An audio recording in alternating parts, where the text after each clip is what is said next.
오늘 말씀은 사도행전 24장 1절에서 23절까지 말씀입니다. 우리는 주일날 예배 시간을 통해서 사도행전 말씀을 살펴보고 있습니다. 지난주일 사도행전 23장 말씀을 통해서 바울이 재판을 받게 되는 과정의 내용들을 살펴보았습니다. 바울이 재판을 받는 중에 바울이 부활을 얘기했다는 그 발언에 바울의 재판에 회부됐던 이 공회 회원들이 두 파로 갈라져서 싸우게 됩니다.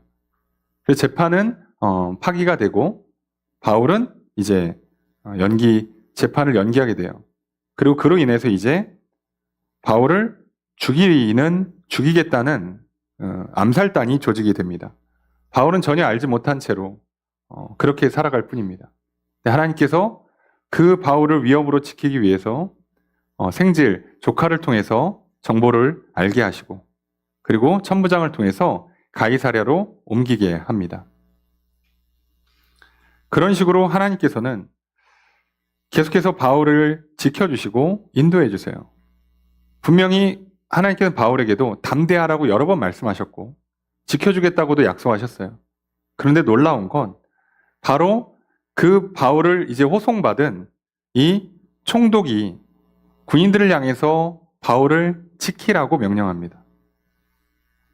우리가 볼 때는 당연히 재판을 받아야 되는 로마 시민을 로마에서 파견 나온 고위 관료인 총독이 자기 백성을 지키는 건 어찌 보면 당연한 일이에요. 그러니까 내부에 문제가 생겼고 재판 때문에 잠깐 보호해줘야 되는 사람을 지켜줘라 라고 하는 말은 자연스럽게 흘러나올 수 있는 말처럼 들립니다. 하지만 이것은 바울 입장에서는 완전히 다른 말이에요. 하나님께서 지켜주겠다고 약속하셨는데 실제로도 지켜주셨고 그리고 총독의 입을 통해서 지켜주라고 명령의 말이 자기 귀에 들린다면 여러분 바울이 그때 느끼는 그 감동은 이루 말할 수가 없습니다. 우리가 신앙생활 할 때요. 하나님을 믿고 살아갈 때 사실 어느 때 가장 힘이 나냐면 문제가 풀릴 때도 있지만 문제가 풀리기 전에 어떤 그 과정에 있을 때도요. 하나님께서 말씀하신 대로 지금 나를 인도하시는구나 라고 내가 느끼는 때가 있어요. 그때 되면 참 마음이 좋습니다. 근데 인도는 받고 있지만 아직 결론이 안 났어요. 그래서 엄청 힘이 막 나고 그러지 못합니다. 사람이라서. 그런데 누군가가 와서 정말 예상치도 못한 사람이 저 사람이 나한테 이런 말을 할 사람이 아닌 것 같은 그 사람이 와서 야 걱정하지 마. 야 너 하나님 믿는다며. 하나님이 너 지켜주실 거야. 라는 말을 들으면요. 이 말은 들어본 사람만 알 수 있는 감격이 있어요. 그 말을 들을 때 우리는 진짜 감동을 느끼게 돼요. 그때부터는 그 과정을 끝날 때까지 무너지지 않습니다. 그 한마디가. 성경에 보면 그 순간순간에 그 말 한마디로 하나님께서 그 사람들을 격려해주고 위로하는 장면들이 정말 많이 나옵니다. 우리가 볼 때는 그 말 한마디 들어서 무슨 그리 힘이 나나 라고 생각할 수 있습니다. 하지만 그 말 자체는 평범한 말일 거예요. 총독도 재판 받아야 되는 이 로마 시민을 잠깐 지켜주고 있으라고 하는 말은 그냥 의뢰하는 말일 거예요. 그럼에도 불구하고 하나님을 믿는 바울 입장에선 그리고 지켜줄 거라는 약속을 받은 바울 입장에서 그 말은 다르게 들립니다. 오늘 우리도 마찬가지예요. 우리가 예수를 그리스도로 믿고 하나님 앞에 나아가서 하나님 예배하며 산다면 그리고 성경에 기록된 그 하나님의 약속의 말씀들 또 내게 주신 하나님의 그 약속들을 믿고 살아간다면 이제부터 내 삶에 펼쳐지는 장면들은 다르게 보일 겁니다. 그리고 사람들을 통해서 나오는 그 말들은 다르게 들리기 시작해요. 그래서 남들이 볼 때는 평범한 일상이고 그냥 의뢰하는 말들인데 나 혼자 위로받고 격려받고 힘을 내서 그 거칠고 험한 인생길을 넉넉히 이겨냅니다. 오늘 하나님 우리를 그렇게 살게 하세요. 그 은혜가 있었기에 저와 여러분들이 오늘 여기까지 왔으리라 생각합니다. 오늘 우리가 그 하나님의 은혜를 늘 감사히 받아 누리기를 주님 축복합니다. 그리고 그 은혜를 힘써 구했으면 좋겠습니다. 하나님, 오늘 하나님을 예배하오니 하나님 기쁘게 받아주시고 또 은혜를 베풀어 주십시오. 겸손히 은혜를 구하는 마음으로 이 시간 예배를 드릴 때 하나님께서 또 계속해서 하나님의 나라에 가는 그 순간까지 우리를 인도하시고 지켜 보호해 주실 줄로 믿습니다. 그 은혜가 충만한 이 시간 되기를 주의 이름으로 축복합니다. 그런데 바울 입장에서는 이제 길고 긴 재판의 싸움이 시작돼야 돼요. 이런 긴 흐름이 되면 우리는 보통 이런 걸 마라톤에 많이 비유를 합니다. 잠깐 끝나는 게 아니라 긴 호흡을 해야 될 때. 근데 사실상 우리는 인생을 마라톤에 비유할 때가 참 많아요. 긴 싸움이다. 초반에 전력 질주하는 거 오히려 독이 된다. 꾸준한 호흡을 가지고 자기 페이스 유지하면서 끝까지 가야 된다. 이렇게 우리가 인생을 이해하기 위해서 비유하는 경우가 종종 있습니다. 이런 거 저런 거에 많이 비유를 하는데요. 여러분 성경을 읽다 보면 우리의 인생이 마치 이런 것 같다 싶은 때가 있어요. 그 중에 하나가 인생은 감옥 생활하는 것 같다 싶을 때가 있습니다. 왜냐하면 구약의 인물이나 신약의 인물들을 보면 이상하게 감옥에 좀 자주 들어가세요. 그래서 진짜로 갇혀 지내요. 광야에서 헤매든가 또는 진짜로 갇혀 지내든가. 다윗도 그렇고 또 보시면 선지자들도 꽤 많이 감옥에 갇히는 경우가 많습니다. 다니엘도 갇히고요. 다 갇힙니다. 그리고 유독 바울도 많이 감옥에 갇혀요. 아니 우리를 예수를 믿고 구원받은 우리들에게 생명을 주시고 자유를 주세요. 죽음을 이기게 하시고 사망을 벗게 하시고 죄에서 자유롭게 살게 하세요. 그래서 이 땅에서 천국은 아니더라도 천국을 맛보게 하신다고 분명히 말씀하셨고 실제로 그렇게 사는 것 같은데 또 다른 면으로 바라보면 감옥에 갇혀 사는 것 같아요. 우리는 인생을 살아가다 보면 세상이라는 감옥에 육신이라는 감옥에 갇혀 삽니다. 그래서 이 세상이 가두는 기준들이 있어요. 그 기준에 갇혀 살아요. 그 기준에 매여서 삽니다. 그걸 벗어나기가 쉽지 않아요. 나는 아무 생각 없이 편하게 이렇게 옷을 입고 왔는데 사람들이 다 뭐라고 해. 그럼 다음부터 그 옷 입기가 참 불편해집니다. 아무 문제 없는 옷이야. 돈 주고 샀고 기능적으로 문제 없고 외적으로 문제 없는데 유독 그 모임에만 가면 손가락질을 하면 못 입고 갑니다. 거기. 우리 생각보다 자유롭지 못해요. 희한하게 그렇습니다. 사회가 만들어 놓은 기준이라는 게 있어요. 그 기준에 갇혀서 살아가요. 진짜 자유롭게 사는 사람이 몇 명이나 있을까 싶을 정도로 우리는 이런저런 거에 다 매이고 얽혀서 그래서 약간 묶여서 옴짝달싹하지 못하는 느낌으로 인생을 살 때가 참 많습니다. 그런데 어쩌면 감옥에 갇혀 있는 것 같은 인생, 그리고 실제로 믿는 자들이, 믿음의 이 인물들이 실제로도 감옥에 많이 갇히는 모습들을 보면 도대체 하나님께서는 감옥 같은 이렇게 갇혀서 살아야 되고 매어서 살아야 되고 한계가 명확한 우리 인생길을 왜 허락하시는 걸까? 그럼 우리는 어떻게 살아야 하는 걸까? 그러면 겨우겨우 산다, 마지못해 산다, 죽지 못해 산다가 아니라 죄악 때문에 잘못된 기준들 때문에 우리를 틀에 가두고 우리를 얽매이게 하고 옥죄이는 이 세상에서 하나님은 믿는 자들을 진정 자유케 하세요. 도대체 어떻게 자유케 하실까? 오늘 우리는 그 자유케 하시는 실제의 모습을 바울을 통해 좀 살펴보려고 합니다. 오늘 바울이 하나님을 만나고 예수를 만나고 예수를 믿고 하나님을 예배하는 자로 살아가고 그 복음의 증인으로 살아갔을 때 어떻게 이 인생이 자유로운 인생이 되는가? 그리고 지금 재판에 회부돼서 실제로 감옥이라고 해야죠. 갇혀서 살아야 되는데 어떻게 자유로운 인생이 될 수 있는 것일까? 우리 인생도 마찬가지 아니겠습니까? 우리도 이 세상에 살면서 나라는 육신이 갖고 있는 이 한계에 갇혀야 되고 이 사회가 주는 틀에 갇혀서 살 수밖에 없는데 그럼에도 불구하고 어떻게 진정 자유를 누릴 수 있을까? 마음껏 살 수 있고 당당하게 살 수 있고 후회 없이 살 수 있는 그런 아름다운 인생, 멋진 인생을 어떻게 구현할 수 있을까? 오늘 성경은 그 삶이 구현되는 장면을 보여주고 있습니다. 우리가 이 말씀을 통해서 하나님께서 감옥 같은 세상이지만 육신의 장막에 우리가 매어 살아가고 있지만 이 땅에서 정말 자유롭게 해주시는구나. 오늘 말씀을 통해 깨닫고요. 그 자유를 누리는 저 여러분 되시길 주님 축복합니다. 말씀을 좀 살펴보겠습니다. 자, 먼저 1절 말씀 함께 읽습니다. 시작.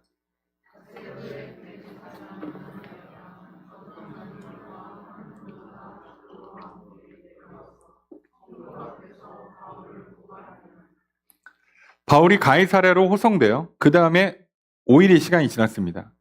바울이 이제 예루살렘에서 호송된 걸 아니까 이제 어떡합니까? 예루살렘에서 재판을 끝내든가 거기서 즉결 처형을 하든가 암살을 하든가 하고 싶었는데 이 계획이 다 수포로 돌아간 이 대제사장, 장로들, 사내들인 공회라고 할 수 있는 그 소위 그 지역의 리더들이 바울을 못 죽여서 안달인데 그래서 어떻게 작업을 하냐면 이제 총독을 향해 갑니다. 그래서 시간이 걸려요. 그 소식을 듣고 이제 움직여야 되니까. 그래서 5일쯤 시간이 지났을 때 도착해서 옵니다. 대제사장과 장로들과 오는 것까지는 이해가 되는데 갑자기 한 변호사 더둘로가 와요. 이상하지 않습니까? 대제사장은 사내들인 공회의 의장이에요. 우리를 치면은 국회의장이면서 판사란 말이죠. 그리고 여기 장로들은 다 우리를 치면은 국회의원이면서 뭐라고 해야 돼요? 뭐 변호사, 검사 뭐 이런 사람들인데 자기들끼리 할 수 있는데 변호사 더둘로를 데리고 왔다고 돼 있어요. 왜 변호사를 데리고 오는가? 이 당시에 이 변호사라는 직업은 유대인들한테는 필요 없는 직업이에요. 왜요? 본인들이 법을 제정하고 집행하는 사람들이 변호사가 있을 이유가 없죠. 본인들이 직접 바울을 고발했는데 변호사를 세울 필요도 없죠. 사실상 강제로 재판을 진행해도 뭐라고 할 사람이 한 명도 없죠. 그런데 이 사람들이 왜 변호사를 대동했냐? 지금 로마 법정에 쓰는 거예요. 유대 법정에 세우는 게 아니라 로마 법정에 세웁니다. 왜요? 바울은 로마 시민권자니까요. 자, 그러면 유대인들은 자기 유대 지역에 와 있는 총독이니까 어쨌든 총독의 1차 목표는 세금 잘 걷고 폭동 안 일어나게 하는 게 목표예요. 그거 잘해서 다시 로마로 가서 더 높은 자리로 가는 거죠. 좀 표현이 잘 안 맞을 수 있지만 우리를 치면은 뭐 대사관 같은 직책이에요. 거기서 대단한 업적을 만드는 게 아니라 거기서 일 잘하면 다시 국내로 들어와서 그래서 또 고위 관료로 또 이렇게 소위 출세하려고 굳이 멀리 타지 와서 고생하시는 분들이잖아요. 그러니까 이 사람들은 목표가 세금 잘 걷고 반란 안 일어나게 하는 거니까 이 재판의 궁극적인 목적은 반란을 안 일어나게 만드는 거예요. 그러니까 총독 입장에서는 웬만한 재판들은 다 그냥 잠재웁니다. 적당히 조율해주고 끝내요. 자, 그러니까 이제 이 유대인들 입장에서는 어떻게든 바울을 죽이고 싶어요. 근데 실제로 로마 시민을 죽일 수 있는 권한은 없어. 유대인이었으면 본인들끼리 처리했습니다. 하필이면 바울이 로마 시민이야. 못합니다.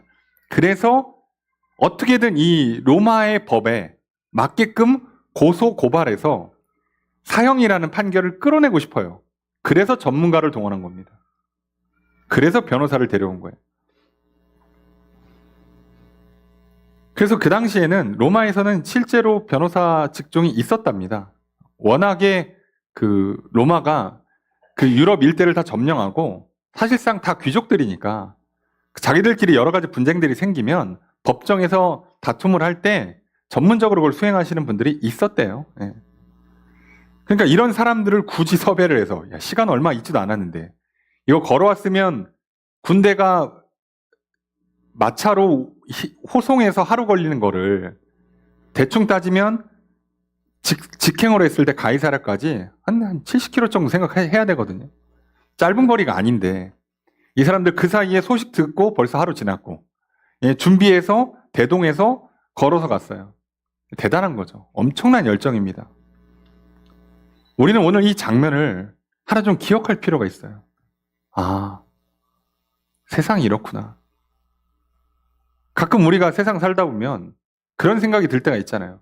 내가 뭐라고 나 하나 못 잡아먹어서 이렇게 한다는가. 아니 뭘 그렇게 나 하나 잡겠다고 최선을 다하는가. 이 세상에서. 나같이 별로 대단하지도 않은 사람을 왜 이렇게 못 괴롭혀서 안달인가? 그럴 때가 있잖아요. 저들은 이미 권력이 있어요. 부가 있고 명예가 있고 권력을 다 갖고 있는 사람들이야. 그런데 이 사람들이 전문가까지 동원해갖고 나를 공격해. 나는 아무것도 없어요. 바울처럼 내가 내세울 수 있는 건, 바울이 로마 시민이기 때문에 보호받는 것처럼 내가 내세울 수 있는 건 나 하나님 믿는 것밖에 없어요. 하나님 나라 백성인 것밖에 없다고. 이게 이 세상에서는 그렇게까지 도움이 되지 않아요.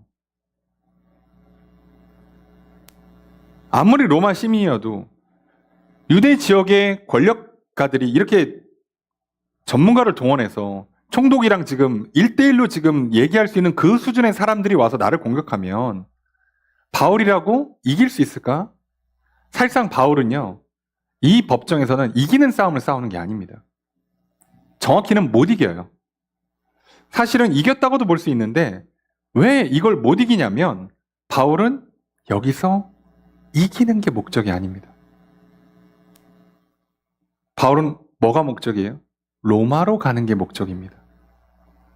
여러분 이걸 우리가 잘 보셔야 돼요. 인생 살다 보면요, 참 억울하고 답답할 때가 없잖아요. 뭐 요즘 뭐 억가라는 표현도 쓰잖아요. 아니 이렇게까지 한다고? 일이 안 돼도 이렇게 안 된다고? 할 정도로. 세상이 나를 왜 이렇게 미워하지 싶을 정도로. 어떻게 내 편이 하나도 없지? 할 정도로 나를 이렇게 올가맬 때, 나를 공격할 때 참 힘들고 어렵죠. 근데 우리의 싸움은요, 그것과 싸워 이기는 게 아닙니다. 여러분 우리 인생은요, 나를 미워하는 사람과 나를 공격하는 사람과 싸워 승리하는 싸움을 싸우는 게 아니라 우리의 목표는 천국에 가는 겁니다. 여기서 이겨서 뭐 합니까? 의미가 없잖아요. 그리고 이기고 나면 끝납니까? 2차전 또 해야 되는데 3차전을 또 해야 될 텐데 그 의미가 있을까요?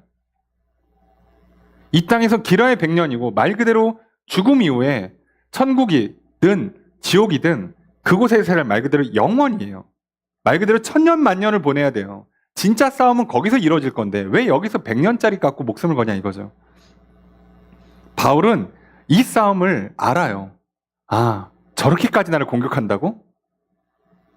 절대 못 이깁니다. 그런데 그럼 우리 생각에는 얼마나 무서워, 얼마나 서러워, 얼마나 외롭고 답답합니까? 그렇잖아요. 우리가 인생 살아가다 보면요, 참 더럽고 치사하고 서러울 때가 한두 번이 아니잖아요. 야, 너는 돈 많은 부모 만나서, 너는 똑똑한 부모 만나서, 너는 시대를 잘 태어나서, 너는 뭐 유전자를 잘 받아가지고 키가 크고 뭐 잘생기고 예뻐가지고, 너는 재능이 특출나서 나는 아무것도 없어. 예. 근데 네가 나를 공격하면 나는 어떡하라는 거야?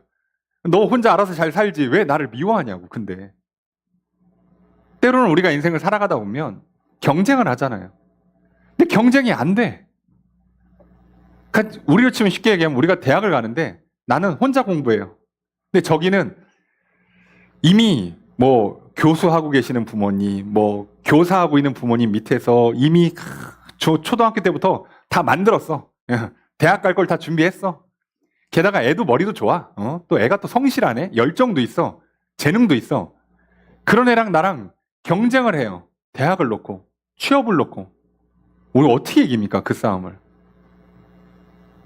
그럼 그 싸움을 싸우는 그 순간에 이기고 지는 건 둘째치고 문제는 서럽잖아요. 외롭잖아. 괴롭잖아요. 그러니까 그게 우리 인생을 괴롭게 만드는 거잖아요.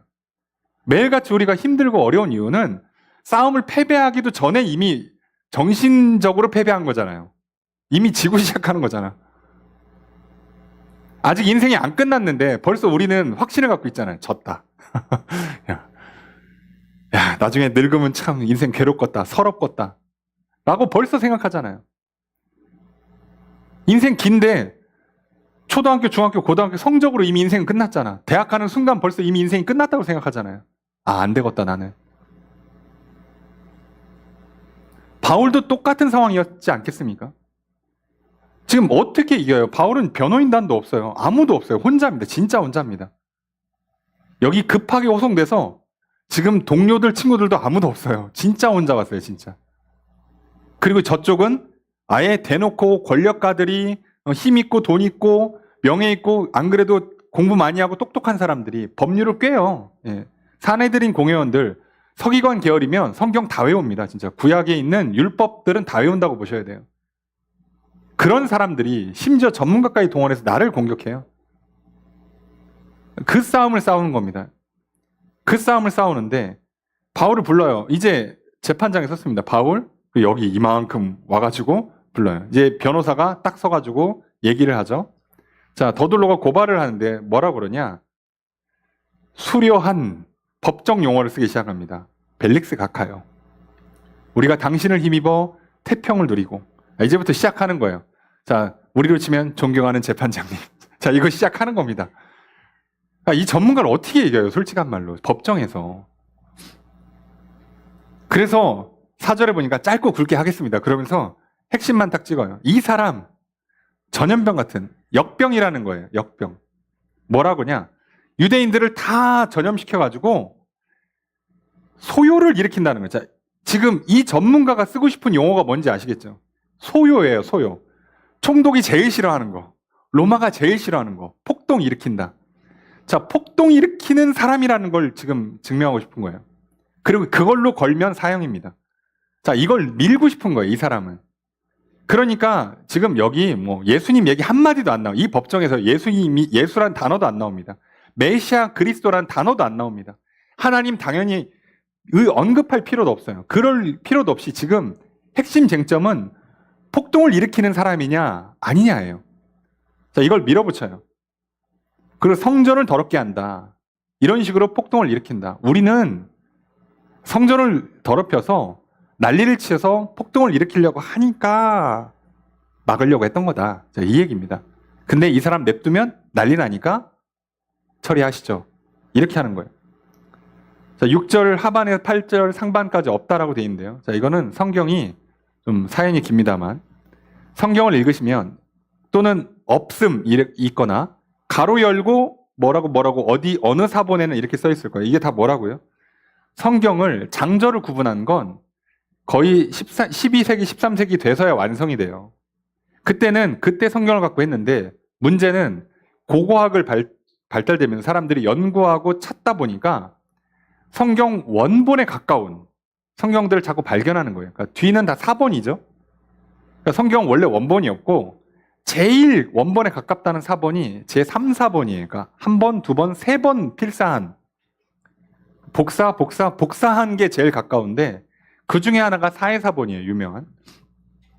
그런 것들이 발견돼서 나중에 보니까 사해사본도 1900년에 들어와서 발견돼요. 발견하고 보니까 여기는 없어. 근데 기존에 썼던 성경에는 있어요. 그럼 어떻게 처리합니까? 연구를 해요. 이거 너무 나중에 첨가를 했거나 얘는 없어도 괜찮겠다 싶으면 그냥 없애버립니다. 근데 문제는 뭐라고요? 1200년대에 장절을 구분을 끝내놨어요. 그러니까 장절은 있는데 얘를 나중에 없애는 거예요. 그래서 장절 있고 없음 이렇게 처리하는 겁니다. 그렇게 이해하시면 되고요.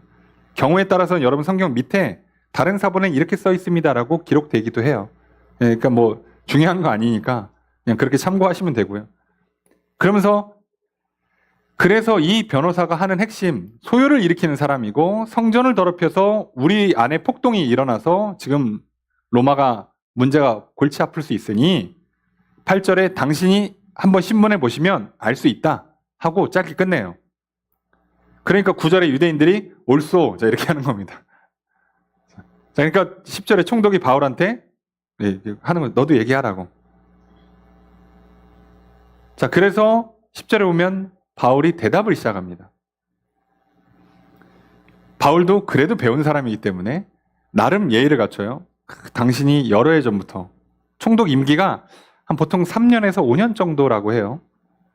이 민족의 재판장 된 걸 알고 기꺼이 변명합니다. 이렇게 하면서 예의를 갖춥니다. 그러면서 자기 변론을 하는데 내가 예루살렘에 올라간 게 열 이틀밖에 안 된다. 12일. 근데 그 중에 7일은 뭐 한 거예요? 그 나시린 서원한 사람들 그 서원 의식을 집행해 줬어요. 일주일 동안.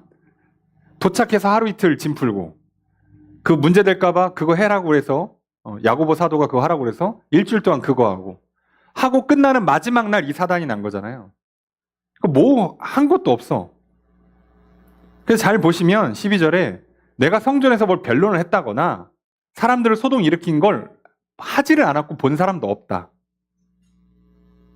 그리고 한번 봐라 13절. 그 사람들이 증거로 뭘 내세울 게 있냐? 없다. 그래서 뭐라고 얘기하냐? 14절부터 바울이 얘기하는 건 굉장히 깔끔한 얘기라는 거예요. 저쪽은 소요라고 주장하라고, 바울은 뭘 주장하냐? 14절 읽습니다. 시작.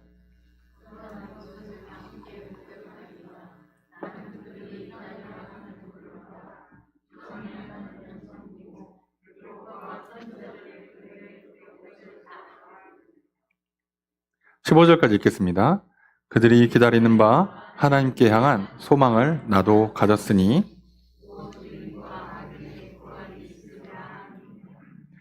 바울은 뭐라고 자기 변호를 하냐면 나는 핵심만 놓으면 하나님을 예배했고 성경 말씀대로 믿었고 그리고 그 하나님을 향한 소망, 천국을 향한 소망, 그 소망이 뭐냐? 곧 부활의 소망. 그 약속한 부활, 그거 있을 거라고 믿었다. 그리고 나는 그 부활이 있다고 믿고 그래서 부활이 있다라고 얘기한 거다. 다시 말하면 예수님이 부활했다고 얘기한 거다. 실제로 부활했으니까. 난 그 얘기밖에 안 했다요. 자, 바울의 변호를 잘 보시면 바울은 자기가 소요를 일으키지 않았다고 깔끔하게 그러니까 정확히는 뭐 제가 소요를 일으킬 사람도 아니고 나 그런 거 생각한 적도 없고 구구절절히 변명하지 않고요.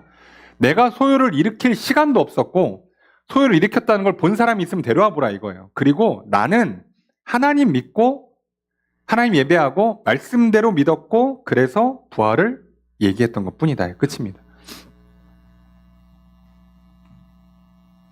그래서 16절에 이것으로 말미암아 나도 하나님과 사람에 대하여 항상 양심의 거리낌이 없기를 힘씁니다. 우리 식으로 표현하면 나 하늘을 우러러 한 점 부끄러움이 없습니다. 나 그렇게 살았습니다. 이 얘기하고 끝납니다. 게다가 지금 나는 뭐 했어요? 구제헌금 갖고 왔어요. 백성들 어렵다고 해서 그 아시아 지역에 있는 교회들이 헌금 모은 거 그 큰 돈 들고 와서 지금 흉년 때문에 어렵다는데 그거 도와준 거밖에 없다. 그 얘기하고 끝납니다. 바울이 이 땅에 살면서 억울하고 답답할 때 뭐라고 변호합니까? 나 하나님 예배했습니다. 나 하나님 믿습니다. 성경 말씀 믿습니다. 예수의 부활을 믿고 천국을 믿습니다. 믿는 건 얘기만 해요. 아까 말씀드린 것처럼 우리가 이 세상을 살아갈 때 세상은 우리를 너무 억울하게 막 서럽게 사람 참 괴롭고 답답하게 공격하고 우리를 올가맵니다. 그때 우리가 그들을 향해서 싸워봐야 싸움도 안 되고요. 싸워봐야 구구절절 얘기해봐야 어차피 듣지도 않아요. 근데 우리가 할 수 있는 얘기가 뭐냐? 믿는다고 얘기하는 겁니다. 너는 그렇게 나를 미워하고 너는 나를 그렇게 공격하고 너는 나를 그렇게 힘들게 할지 모르지만 그럼에도 불구하고 나는 하나님만 예배할 것이요. 성경에 있는 그 약속의 말씀은 다 이루어질 걸로 믿고 그리고 나는 부활과 영생을 믿는다. 너는 그렇게 살아. 나는 하나님 섬기며 살게. 이게 오늘 우리가 이 세상을 사는 승리의 비결입니다. 이 땅에서 계속 사단이 공격할 거예요. 세상이 우리를 미워할 겁니다. 그때마다 우리 어떻게 이걸 다 일일이 해명합니까? 그리고 인간이 갖고 있는 한계가 있어요. 언어의 한계 때문에요. 아무리 열심히 설명해도 100% 전달이 안 돼요. 꼭 1, 20% 이상이 왜곡이 생겨요. 오해가 생깁니다. 나는 그럴 의도로 한 말이 아닌데 저 사람은 그렇게 생각하지 않아요. 나는 만나서 방긋 웃어줬더니 비웃는다고 그러고 불편하실까봐 조용히 있으라고 이렇게 살짝 자리 빠져줬더니 무시했다고 그러고 그래서 오늘은 안 되겠다 그래가지고 가서 막 말도 걸고 막 옆에서 했더니 귀찮게 한다고 시끄럽게 한다고 그러고 아니 어느 장단에 맞춰요? 못 맞춥니다 여러분. 이 세상에서요 완벽한 소통이 가능할까요? 안 됩니다. 그런 건 존재하지가 않는 거예요. 그래서 오늘 우리가 이 세상을 살아갈 때 하나님 앞에서 사람들 앞에서 바울이 뭐라고요? 하나님과 사람 앞에서 내가 양심에 부끄러움이 없게 할 수 있는 말은 뭐냐? 내가 뭘 믿느냐를 고백하면서 사는 거예요. 하나님을 믿고 하나님께서 약속하신 말씀 이루어질 줄 믿고 사는 겁니다. 세상은 우리를 공격할지 몰라요. 너는 뭐 집안도 없고 백도 없고 뭐 외모나 재능도 뛰어나지 않고 그러면 야, 사람이 더 열심히 살고, 가서 아부도 하고, 적당히 좀 비리도 하고, 그렇게 편법도 좀 쓰면 살아야지. 뭘 그렇게 고지식하게 살고, 야, 저기 주일날, 일요일날 다 쉬고, 뭐, 저녁마다 기도하러 가고, 그러면 어느 세월에, 따라잡고 성공하냐? 라고 할 때 뭐라고요? 맞아. 근데 나는 하나님 믿어. 내 생사화복을 하나님이 주관하신다고 믿어. 난 그냥 그분께 맡길 거야. 라고밖에 할 말이 없어요. 더 해줄 말이 없다니까요. 구구절절히 변명하는 게 어차피 서로 대화가 안 돼요. 여러분, 오늘 우리가 세상 살아갈 때요. 세상을 향해 답답하실 때가 있잖아요. 그죠? 아무도 내 얘기 안 들어주고, 나만 괴롭고, 막 억울하고, 그때마다 뭐라고 할 거예요? 노래방 가서 막 소리 지르실 겁니까? 여기 교회가 이제 대학가 앞에 있다 보니까 토요일 저녁에 늦게까지 이렇게 설교 쓰면서 준비하다 보면 많은 분들이 이렇게 세상과 싸우시는 분들이 있어요. 길 걸어가시면서 소리 지르고. 얼마나 크게 지르는지 막 여기 다 들려요. 뭐라고 얘기하는지도 내용까지 들려. 심할 때는 뭐야 무슨 일이 있나 보면 막 혼자 막 주저앉아가지고 막 어떤 분들은 막 노래 부르시고 난리가 납니다. 그 심정을 이해를 못하는 건 아니에요. 얼마나 괴로울까, 그죠? 아무도 내 맘 알아주는 사람이 이 세상에 없을 거 아니에요. 여러분, 없어요. 있을 수가 없는 거라고. 이 세상에서 내 마음을 100%다 이해할 수 있는 존재라는 건 있지를 않다고요. 바울이 지금 총독한테 호소할까요? 너는 좀 재판장은 내 맘 좀 알아달라고? 예, 저들한테 얘기할까요? 당신들 지금 나 미워하지 말라고? 오해하지 말라고? 아니요. 어차피 안 들을 거 알아요. 뭐라고요? 나는 하나님 믿었습니다. 나는 부활을 소망을 갖고 있습니다. 난 이렇게 그냥 끝까지 살 겁니다. 니들이 미워하든지 말든지. 왜? 나는 로마에 갈 거니까. 여기서 내가 승리해서 뭐 하냐고. 이 재판에 승리하면 뭐 하냐고. 승리했다 칩시다. 풀려났다 칩시다. 그럼 저 사람들 가만히 있을까요? 또 암살할걸요? 못 살아요. 근데 바울은 처음부터 예루살렘에 살 생각이 있는 게 아니잖아요. 어디를 향해 가요? 로마에 가고 스페인을 가고. 그거 다 하나님 내게 주신 사명 다 마치고 천국 가는 거잖아요. 오늘 우리도 마찬가지예요. 여기서 내가 그렇게 악착같이 살아서 뭐 하냐고. 그 싸움 이기면 다음에 또 공격할 거고, 지면 계속 억눌려 살 건데 뭘 그걸 싸우냐고요. 믿음으로 사는 거고 천국 향해 걸어가는 겁니다. 그런데 이렇게 바울이 살았을 때 어떤 결과가 오는가요? 문제는 목사님, 그게 말이 좋지. 그냥 그 세상과 등지는 거 아닙니까? 그 외면하는 거 아닙니까? 정신 승리하는 거 아닙니까? 라고 할 수 있잖아요. 근데 그러면 진짜 우리 괴로워져요. 하나님 믿는 게 그저 약간 정신 수양하듯이 아니면 세상과 등지고 살아가는 인생이라면 정말 우리는 비참한 인생이 돼요. 그런데 실제로 하나님이 어떻게 하시는가? 이 얘기를 다 들은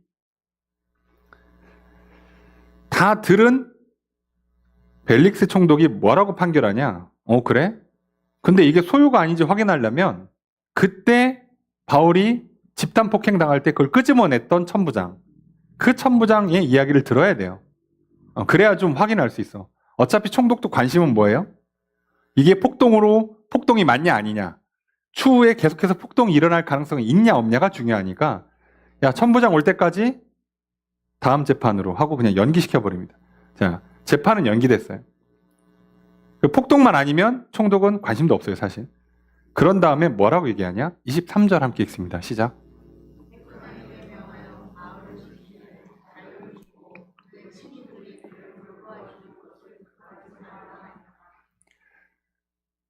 총독이 백부장한테 명령을 합니다. 뭐라고 명령하냐? 바울을 지켜라. 바울에게 자유를 줘라. 그리고 친구들이 와서 돌봐주는 것을 금하지 말라. 그러니까 결국 뭐예요? 지켜줘라, 자유를 줘라, 돌봐줘라예요. 하나님은 지금 재판은 이기지도 않았어요. 어차피 연기입니다. 여러분, 어차피 우리 이 세상에서 그 싸움은요, 계속 싸워요. 승부가 나는 싸움이 아니에요. 지금 이겨서 기분 좋으실 수 있잖아요. 소리 한번 지르고, 멱살 한번 잡고 싸워서 기분은 좋을 수 있는데 안 끝나요. 죽을 때까지. 누구 하나 죽어야 끝난다니까? 안 끝나요. 그러니까. 그 싸움에서는 싸우는 것도 이기는 것도 의미가 없는데요. 바울은 그 싸움을 싸운 게 아니잖아요. 믿음의 싸움을 싸웠고 사명을 완수하는 싸움을 싸웠어요. 그 싸움을 싸웠더니 하나님이 야, 너 정신력 좋다. 그래, 그런 마음가짐으로 인생을 살아라라고 하시는 게 아니라 실제로 어떻게 해주시냐? 지켜주십니다. 실제로 자유를 줘요. 그리고 돌봐줍니다. 아니, 인생이 언제는 감옥 같다면서 자유를 주면 무슨 의미가 있습니까? 이게 역설인데도 참 놀라운 신비입니다. 갇혀 사는데요. 누구는 그 감옥에서 자유할 수 있고요. 누구는 그 감옥에서 억눌려 괴로워하다 인생 끝납니다.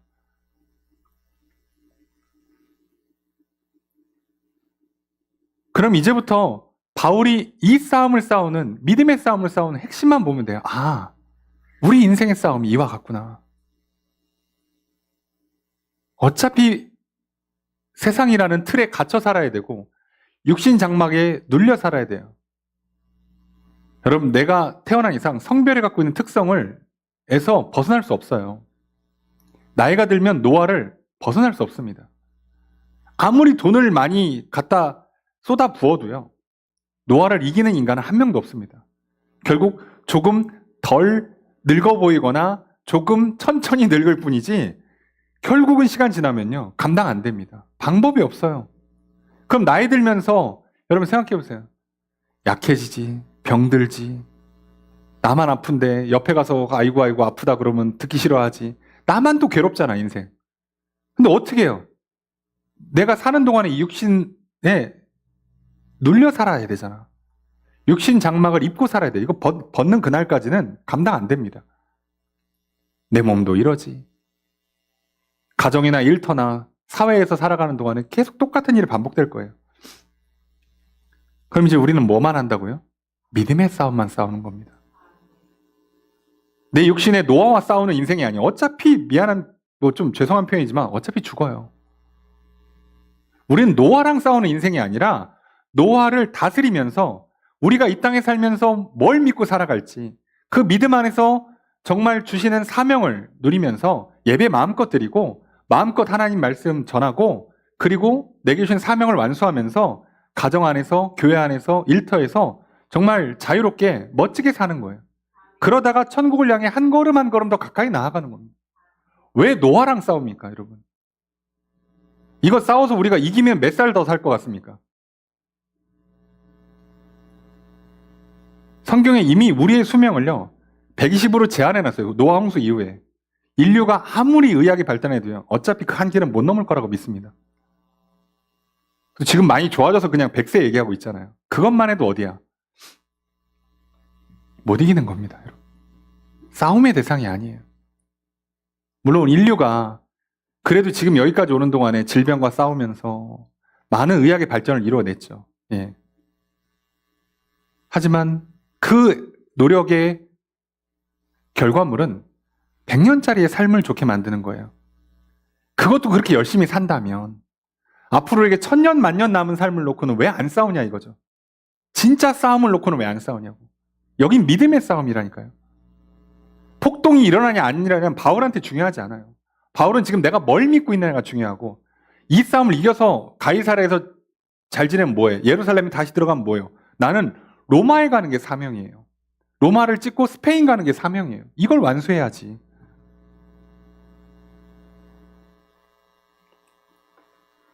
여러분 성경 분명히 얘기했잖아요. 히브리서 9장 17절에 한 번 죽는 것은 사람에게 정해진 것이요 그 후에는 심판이 있으리니. 요한복음 5장 24절에 예수님께서 말씀하십니다. 내가 진실로 진실로 너희에게 이르노니 내 말을 듣고 또 나를 보내신 이를 믿는 자는 영생을 얻었고 심판에 이르지 아니하나니 사망에서 생명으로 옮겼느니라. 이 믿음을 갖고 사느냐 마느냐를 싸우는 거예요. 바울은 믿음의 싸움을 싸웠습니다. 여러분 총독은요 지금 권력의 싸움을 싸웁니다. 나 임기 동안에 폭동이 일어나지 마라. 자 이러고 있는 거고요. 저 유대인들은 신념의 싸움을 싸워요. 성전을 지켜야지. 성전 있는 한 우리나라 안 망해. 성전에서 우리가 예배드리는 한 우리 민족은 잘 될 거야? 아니 그러면서 로마에 굴복하고 있어요. 그러면서 지금 저렇게 자기들만 권력을 누리고 정작 메시아로 왔던 예수님은 십자가에 달아 죽이는 그 일을 하고 있냐고. 율법을 목숨같이 여긴다면서 자기들이 율법을 제일 먼저 어겨요.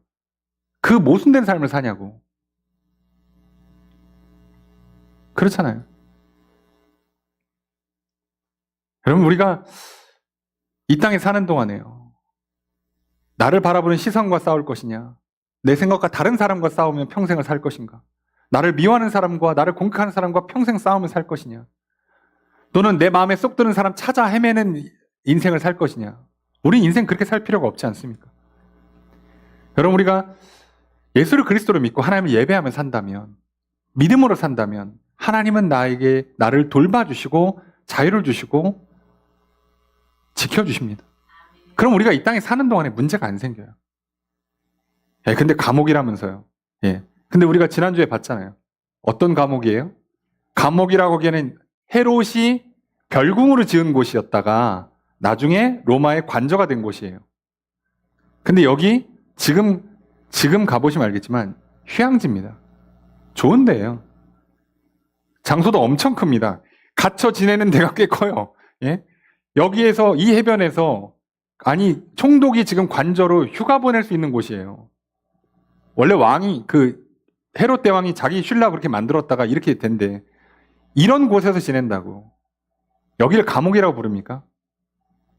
여기서 자기만 못 나갈 뿐이지 찾아온 사람 다 올 수 있어. 자기 다 안전하게 군인들이 지켜줘. 이건 감옥이 아니잖아요. 그럼 우리가 하나님께서 바울에게 주시는 이 은혜를 우리가 좀 기억할 필요가 있습니다. 여러분, 오늘 우리는 또 한 해를 시작하고 또 새로운 한 주를 또 시작하려고 합니다. 여러분, 하나님께서 나를 지켜주시고 자유롭게 하시고 돌봐 주실 줄로 믿습니다. 그 삶은 이 세상에서 참 감옥같이, 또는 수많은 나의 대적들, 나를 공격하는 사단과 나를 미워하는 수많은 사람들과 나와 맞지 않는 생각, 사상, 또 여러 가지 감정의 충돌들과 싸우는 인생이 아니라 우리는 믿음의 싸움을 싸우는 인생입니다. 그리고 그 싸움을 싸워서 이 땅에 사는 동안에 하나님이 주시는 보호와 돌보음을 받고 하나님이 주시는 자유를 누리고 하나님을 마음껏 예배하다가 하나님 마음껏 증거하면서 또 이 땅에서 내게 주신 사명들이 있잖아요. 그 사명들을 가지고 가정을 세우고 교회를 세우고 또 내게 주어진 삶을 살아가면서 멋지게 살다가 날마다 한 걸음씩 더 하나님 나라를 향해 걸어가셔서 결국은 바울이 로마와 스페인을 향해 나아가듯이 오늘 우리는 천국을 향해 전진하면 되는 겁니다. 오늘 우리 인생은 그렇게 살아가는 거 아니겠습니까?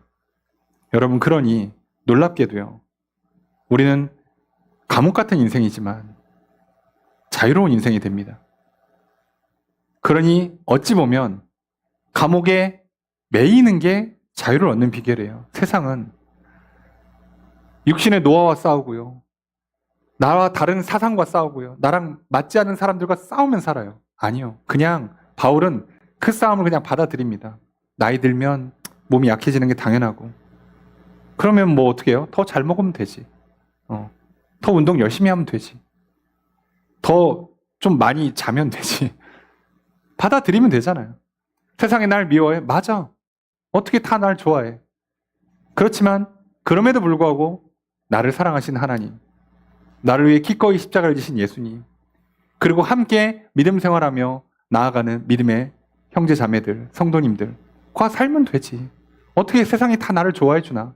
받아들이는 거, 싸울 필요 없습니다. 우리는 오히려 믿음의 싸움을 싸우는 거예요. 여러분, 그러니 세상과 싸우지 마시고요, 믿음의 싸움을 싸우십시오. 여러분, 세상의 헛된 욕심과 욕망 추구하며 살아가지 마시고요, 사명 붙들고 살아가십시오. 우리의 사명은 예배자요 증인으로 사는 것입니다. 바울이 그렇게 살았고, 그래서 정말 자유로운 인생, 멋지고 위대한 인생을 살아냈습니다. 오늘 저 여러분들의 한 주의 삶이 이렇게 되기를 주님 축복합니다. 여러분, 그러니 예수를 그리스도로 믿으시고 하나님을 예배하시면서 믿음의 삶을 한 걸음 나아가십시오. 그리고 믿음의 선한 싸움을 싸우십시오. 주신 사명을 완수하는 인생, 천국을 소망하며 나아가는 인생 살아가실 주님 축복합니다. 그 발걸음 하나님이 인도하실 것이요, 지켜줄 것이요, 보호해 주실 것이요, 그리고 진정한 자유를 허락해 주실 것입니다. 그래서 또 새롭게 시작하는 한 주에 정말 하나님과 함께 정말 이 땅에서 수많은 것들로 인해 우리가 갇혀 있지만 그럼에도 불구하고 자유할 수 있는, 수많은 위협이 있지만 안전을 확보받고 보호받고 돌봄받는 그런 삶. 그래서 이 땅에서 천국을 맛보는 인생 되시기를, 그리고 천국을 향해 한 걸음 더 나아가는 인생 되시기를 주님 축복합니다. 그런 한 주가 되는 저 여러분 되시기를, 믿음의 삶이 되시고 하나님의 은혜가 풍성하시기를 다시 한번 주의 이름으로 축복합니다.